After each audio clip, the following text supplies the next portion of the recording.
এই মুহূর্তে breaking update, বিধানসভায় পিএসসি চেয়ারম্যান নিয়ে হাইকোর্টে ধাক্কা বিজেপির। কারণ সিদ্ধান্ত নেবেন স্পিকারই, জানিয়ে দিল কলকাতা হাইকোর্ট। গত কয়েকদিন ধরে আমরা জানি পিএসসি চেয়ারম্যান মুকুল রায় থাকবেন কিনা সে নিয়ে বিজেপির তরফে কলকাতা হাইকোর্টে দ্বারস্থ হয়েছিল। অর্ণব হাজরা আমার সঙ্গে রয়েছেন। অর্ণব, ঠিক কি জানালো হাইকোর্ট?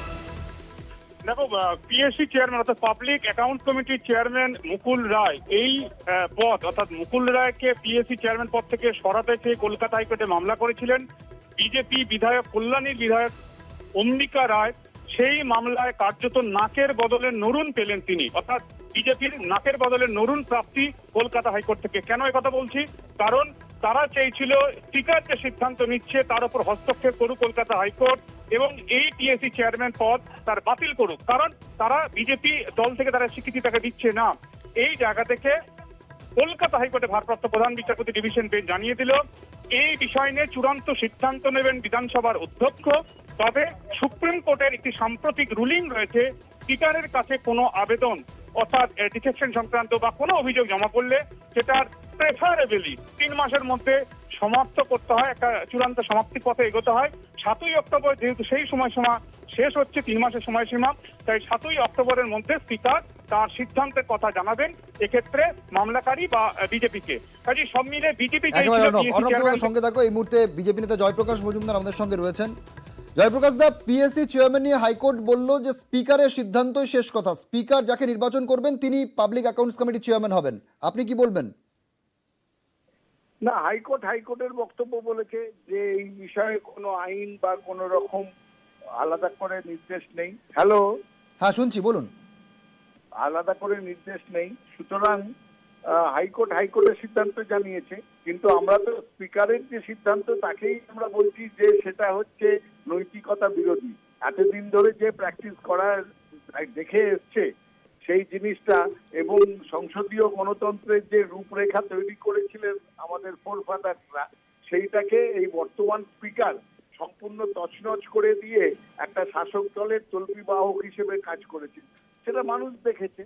হাইকোর্টের জয়প্রকাশ দা, কিন্তু আপনাদের কথা তো হাইকোর্ট শুনলো না। হাইকোর্ট তো বলল যে স্পিকারই সিদ্ধান্ত নেবে। হাইকোর্টের কাছে যেটা শুনুন, একটা আইন সুনির্দিষ্ট আইপিসি, কনস্টিটিউশন, সিআরপিসি, তার বাইরেও তো কিছু আছে যেগুলো প্র্যাকটিসের ব্যাপার, যেগুলো সাধারণভাবে হয়ে থাকে, সেইগুলোর ওপরে সবগুলো তো সেই অক্ষরে লেখা নয়। সেইখানে স্পিকারের যে বর্তমান পরিস্থিতিতে যেভাবে কাজ করছেন সেইটা আমরা জানিয়েছি এবং সেটা সেই দিক থেকে আমরা সাকসেসফুল, আমরা সাফল্য লাভ করেছি। সারা পশ্চিমবঙ্গের লোক এখন জানে যে স্পিকার কিভাবে। আপনাদের পরবর্তী পদক্ষেপ কি হতে চলেছে জয়প্রকাশ দা? আমরা ঘরে বাইরে বলবো যে এইখানে স্পিকার নিরপেক্ষতা নেই, তাই জন্যই এইভাবে দলত্যাগী একজনকে তাকে দলত্যাগ বিরোধী আইনেও ফেলছে না, তাকে পিএসসি চেয়ারম্যান করে পুরস্কৃত করা হচ্ছে। তার মানে দলত্যাগকে উৎসাহ দেওয়া হচ্ছে। এই জিনিসটাই তো ভারতের গণতন্ত্রের পরিপন্থী। তা না হলে কেন দলত্যাগ বিরোধী আইন তৈরি করেছিল? তার মানে আজকে কি দলত্যাগ বিরোধী আইনের কোনো মূল্য নেই? এটাই তো প্রমাণ। অনেক ধন্যবাদ জয়প্রকাশ। আমরা কথা বলছিলাম বিজেপি নেতা জয়প্রকাশ মজুমদারের সঙ্গে। পিএসসি চেয়ারম্যান নিয়ে বিজেপি হাইকোর্টে গিয়েছিল, হাইকোর্টে ধাক্কা খেলো বিজেপি, কারণ হাইকোর্ট জানিয়ে দিল সিদ্ধান্ত নেবেন স্পিকারই। ফিরাদ হাকিম তিনি এই বিষয়টি নিয়ে কি জানিয়েছেন শোনাবো। মামলাটা বিধানসভায় চলছে, সেইটা বলেছে 2 অক্টোবরের মধ্যে শেষ করতে ডিভিশন বেঞ্চ। কি বলেছে? না, এটা স্পিকারের এখতিয়ার এবং স্পিকার যা দরকার হয় করবে, এটা নিয়ে কোনো মন্তব্য করব না। কংগ্রেসে ফের ফাটল, তৃণমূলে যোগ দিচ্ছেন গোয়ার প্রাক্তন মুখ্যমন্ত্রী লুইজিনহো ফেলেইরো। 7 বারের বিধায়কের গলায় মমতার প্রশংসা, বললেন মমতা স্ট্রিট ফাইটার, গোয়া মমতাকে চায়। আগামী দিনে তৃণমূল কংগ্রেস গোয়াও যাচ্ছে, তৈরি থাকুন। 23-এ তৃণমূলের পাখির চোখ ত্রিপুরা, তার আগে 22-এ গোয়ায় ভোট। সেই গোয়াকেও টার্গেট করছে তৃণমূল। সমুদ্র পারের এই রাজ্যের প্রাক্তন মুখ্যমন্ত্রী যোগ দিতে চলেছেন তৃণমূলে। Among all the 4 congresses which I have just mentioned to you, it is Mamta who have given a tough fight to Narendra Modi and their juggernaut. Narendra Modi ji had 200 meetings in Bengal. Amit Shah maybe 250 meetings. And then there was the Enforcement Directorate, CBI, and everybody. But Mamta formula has won. She has been able to stand. She is a street fighter. We Goa are also going through difficult times. We need such fighters. গোয়ার 7 বারের কংগ্রেস বিধায়ক লুইজিনহো, 2 বারের মুখ্যমন্ত্রী, কংগ্রেসের সঙ্গে 4 দশকের সম্পর্কে ইতি টানলেন। I will support Mamta Congress because she has fought, she has succeeded. She symbolizes woman empowerment which can bring this country back on the rails of development and progress. 2013 সাল থেকে উত্তর পূর্বের 7 রাজ্যের দায়িত্বে ছিলেন লুইজিনহো ফালেইরো। 2019 সালের লোকসভা ভোটে কংগ্রেস হাইকমান্ড তাঁকে ত্রিপুরার দায়িত্ব দেয়। পর্যবেক্ষকদের একাংশের মতে এরকম প্রবীণ নেতাকে শুধুই গোয়াতেই নয়, উত্তর পূর্বের রাজ্যগুলিতেও কাজে লাগাতে চাইবে তৃণমূল। কয়েকদিন আগেই অসমের ঘরের মেয়ে জাতীয় মহিলা কংগ্রেসের সভাপতি সুস্মিতা দেব তৃণমূলে যোগ দেন। এবার গোয়া কংগ্রেসের অন্যতম মুখ ফালেইরো ঘাসফুলে যোগ দিচ্ছেন। জনসাধারণ বিজেপির একটা অল্টারনেটিভ চাইছে, বিকল্প চাইছে। মমতা বন্দ্যোপাধ্যায় নেত্রী হিসাবে এগিয়ে আছে। আমরা গোয়ায় প্রার্থী দেব এবং বড় বড় নাম আমাদের দলে আসবে। কয়েকদিন আগেই গোয়ায় যান ডেরেক ওব্রায়েন এবং প্রসূন বন্দ্যোপাধ্যায়। তৃণমূলের 2 সাংসদ কথা বলেন ফালেইরোর সঙ্গে। তারপরেই তাঁর মুখে মমতার প্রশংসা, কংগ্রেস ত্যাগ। এবার তিনি তৃণমূলের পথে। জ্যোতির্ময় বসুর সঙ্গে আবির ঘোষাল, নিউজ 18 বাংলা। গোয়ার প্রাক্তন মুখ্যমন্ত্রী যখন কংগ্রেস ছাড়লেন তখন কংগ্রেসে যোগ দিচ্ছেন কানহাইয়া কুমার। কংগ্রেসের হাত ধরছেন গুজরাটের দলিত নেতা নির্দল বিধায়ক জিগ্নেশ মেওয়ানিও।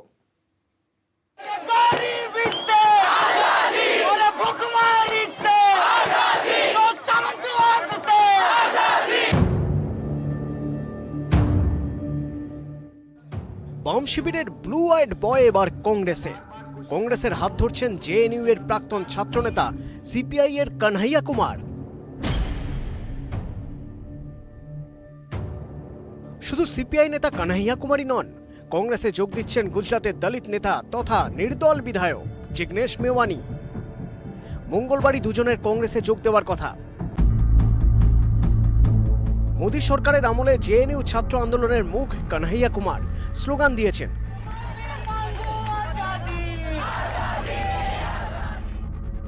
গ্রেপ্তার হয়েছেন, বিহার থেকে তিহার, জেল থেকে বেরিয়ে আবার স্লোগান।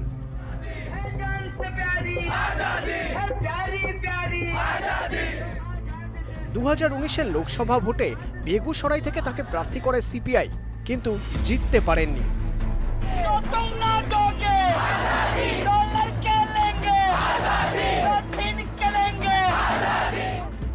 কানহাইয়ার অনুগামীরা তাকে বলেন বিহারের লেনিন। বিহারের সেই লেনিনই এবার কংগ্রেসের পথে। পর্যবেক্ষকদের একাংশের মতে কানহাইয়ার মতো তরুণ নেতাকে উত্তরপ্রদেশে কাজে লাগাতে পারে কংগ্রেস। একইভাবে গুজরাটে তারা কাজে লাগাতে চায় জিগ্নেশকে। কানহাইয়া কুমার সে একটা বড় বক্তা, সবকিছুতে আজাদি চাই, তার যে স্লোগান আজাদি আজাদি, তারা আসছে আমাদের দলে, ভালো খবর আমাদের। কানহাইয়ার দলত্যাগ ঘিরে জল্পনা চলছিল অনেকদিন ধরেই। সম্প্রতি তিনি দিল্লিতে রাহুল গান্ধীর সঙ্গে বৈঠক করেন, এতে জল্পনা আরও বাড়ে। শেষমেশ রবিবার জিগ্নেশ জানান তিনি ও কানহাইয়া কংগ্রেসে যোগ দিচ্ছেন। কানহাইয়া হাতছাড়া হওয়ায় অস্বস্তিতে সিপিআই নেতৃত্ব। দলের সাধারণ সম্পাদক ডি রাজা শুধু বলেছেন, আমরা বিষয়টা দেখছি। যার যে দলে পছন্দ চলে যাক, সেসব নিয়ে তো আমরা কিছু বলতে পারি না। উনি যাচ্ছেন, সেটা ওনার পছন্দ। কানহাইয়া এখনো এ নিয়ে মুখ খোলেননি। নিউজ 18 বাংলা। লকেটকে নিয়ে কুণাল ঘোষের টুইট, দল বদলের তুমুল জল্পনা।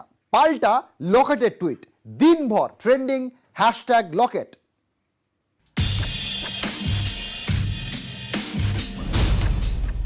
লকেট চট্টোপাধ্যায়কে নিয়ে আচমকা টুইট করে বসলেন কুণাল ঘোষ। ভবানীপুরে প্রিয়াঙ্কা টিবরেওয়ালের হয়ে প্রচারে না আসার জন্য থ্যাংক ইউ। আশা করি খুব তাড়াতাড়ি আপনার আবার পলিটিক্যাল ইনিংস শুরু হবে। হঠাৎ লকেটকে এই কথা বলতে গেলেন কেন কুণাল? হাতে গরম জিনিস পেয়ে মাঠে নেমে পড়ে সোশ্যাল মিডিয়া। লকেট তৃণমূলে আসবেন 100% নিশ্চিত বলছেন মুমিন।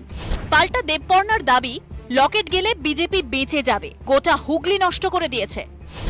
বিষয়টিকে আমল দিতে রাজি নন চুঁচুড়াবাসীর একাংশ।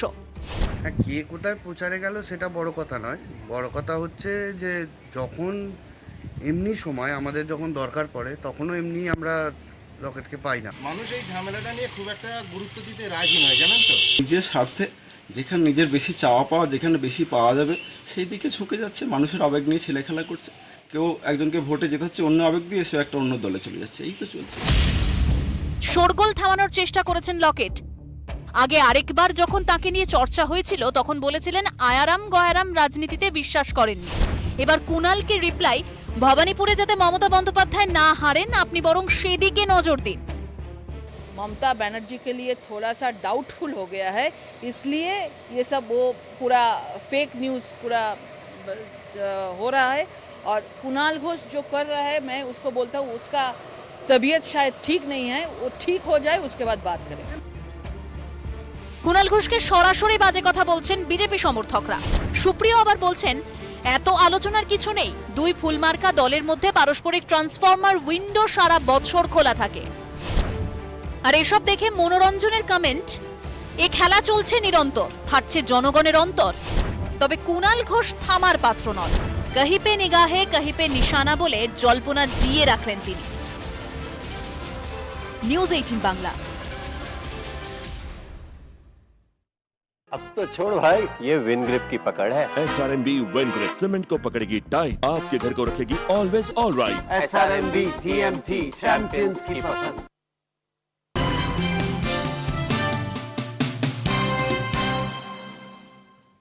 সরকারকে বিপাকে ফেলতেই 2020 সালের ফেব্রুয়ারিতে দিল্লির সংঘর্ষ, এমনই পর্যবেক্ষণ দিল্লি হাইকোর্টের। অতনু সাপোই প্রতিনিধি রয়েছেন।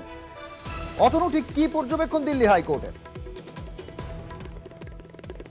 সংকট একটা বিষয় অত্যন্ত তাৎপর্যপূর্ণ, তা হলো এই যে দিল্লির হিংসার ঘটনা, সেই দিল্লির হিংসার ঘটনা নিয়ে উত্তাল হয়েছিল দেশ।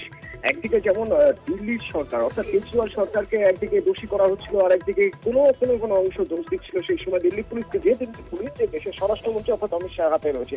কিন্তু যখন সেই ঘটনা ঘটে, হিংসার ঘটনা ঘটে, তখন দিল্লি পুলিশের হেড কনস্টেবল রতনলালের মৃত্যু হয়। সেই দিল্লি পুলিশের হেড কনস্টেবল রতনলালের মৃত্যু সংক্রান্ত একটি মামলা রায় দিতে গিয়ে দিল্লি হাইকোর্টের পর্যবেক্ষণ, সরকারকে বিপাকে ফেলতে 2020 সালের ফেব্রুয়ারিতে দিল্লির সংঘর্ষ হয়। অর্থাৎ বিচারপতি সুব্রমণিয়ম প্রসাদ রায়দানের সময় বলেন, হঠাৎ উত্তেজনার বসে কিন্তু এ ধরনের ঘটনা ঘটেনি। ভিডিও ফুটেজে যেগুলো পরীক্ষা করা হয়েছে সেগুলো থেকে পরিষ্কার বোঝা যাচ্ছে সরকার এবং সাধারণ জনজীবন বিপর্যস্ত করার জন্যই পরিকল্পনা মাফিক এই হিংসা ছড়ানো হয়। আর সেই জন্যই বেশ কিছু জায়গা দেখা যাচ্ছে ক্লোজ সার্কিট ক্যামেরার সংযোগ বিচ্ছিন্ন করে দেওয়া হয়েছিল, যা পরিকল্পিত ষড়যন্ত্রেরই অংশ বলে মনে করছে দিল্লি হাইকোর্ট। ধন্যবাদ অতনু।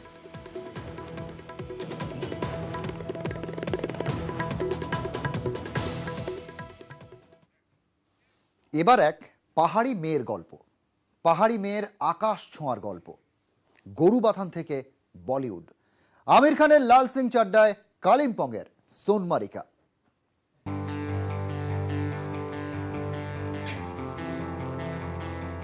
স্বপ্নের শুরুটা ছিল কুয়াশায় ঢাকা, অনিশ্চয়তায় ভরা।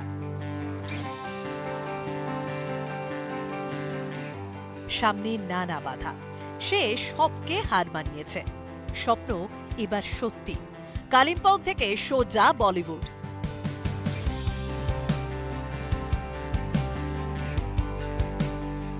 পাহাড়ে ঘেরা গরুবাথা থেকে আরব সাগরের পার, জার্নিটা মোটেই সহজ ছিল না, তবে সেটাই করে দেখালেন সোনমারিকা তামাং।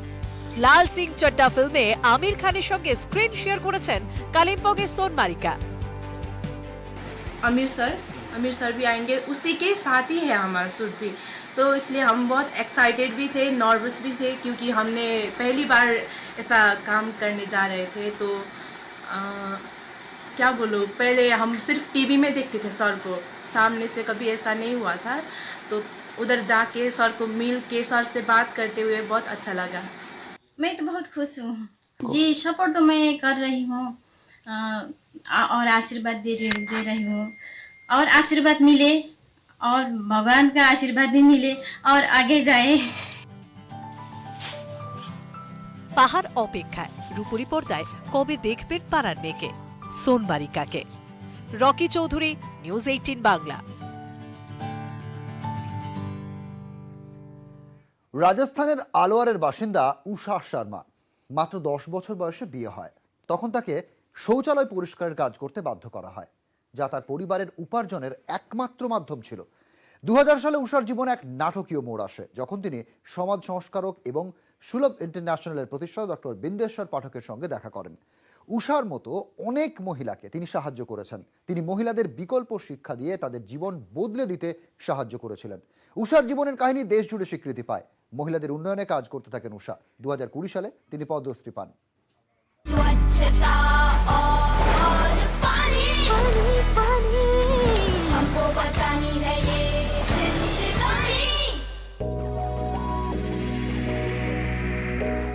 छोटी थी मैं, जब 7 साल की थी, मम्मी के साथ जाती थी और वही मतलब मम्मी के साथ जाकर यही सीखती थी और देखती थी कि भाई किस तरह से मम्मी मैला उठाती है, किस तरह से परात में रखती है और कहाँ उसको फेंकती है।